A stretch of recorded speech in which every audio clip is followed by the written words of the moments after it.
One of my favorite grace stories that Jesus told in the New Testament is the story of the graceful father. You may not remember that story because it's often referred to as the story of the prodigal son, wayward son, or the lost son. And I think this is so unfortunate because the story isn't about either one of the sons. The main character in the story is the father. Let me remind you of the story. A father had two sons. The younger son at some point in life had it with the rules of the house and wanted to strike out on his own. He asked the father to split the inheritance and give him his share. Now, the father didn't need to do that. He could have forced the younger son to wait until the father died and then receive his inheritance.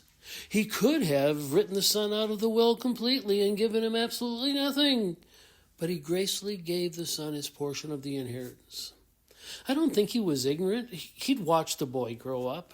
He'd seen the rebellious streak his younger son may have had. He may have detected a conflict between the younger son and his older brother. He may have detected resistance in having to go to synagogue school every single week. However, in spite of the things that he knew, he made the decision to allow the son to take the inheritance and leave home, knowing there was trouble in his future. One of the hardest things about grace is that sometimes you extend grace to people you know will misuse it or abuse it. As I said earlier, I don't think the father was ignorant about what was going on and what was happening. If you remember the story, the younger son goes away to a far-off land and he spends his money on loose living. We know from later in the story that the son's reputation had most likely reached home. It saddened the father. It angered the older brother that his younger brother would drag the family name through the mud. The older son was bitter, but the father had a broken heart. He had heard about the son's struggles and wanted desperately to reach out and change things. But sometimes grace allows us to suffer the consequences of our choices. And so the father did nothing. Actually, although the story doesn't tell us this, I'm pretty sure he did something. He prayed for his son daily.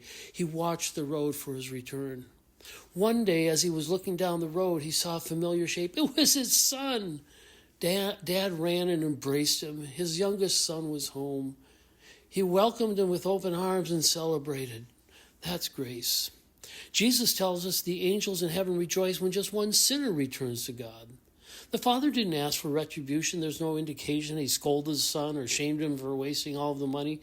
There's no mention whatsoever that he brought up the reputation that his son had. In fact, he gave the son a robe and a ring and sandals, which shows that his son was completely restored to the family. Grace is like that. We like to focus on the negatives of our story. We like to focus on the actions and activities that reject God.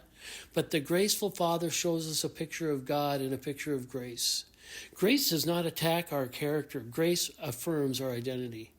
No matter how far you've strayed, no matter how much you've done to turn your back on God, no matter how deep your rebellion, your Heavenly Father, like a graceful Father, is waiting with open arms to welcome you home. Live in the freedom of grace. Hey, thanks for listening. Please like, follow, and share with someone who may need a reminder of the grace that Jesus has to offer us. Thanks for listening and have a great day.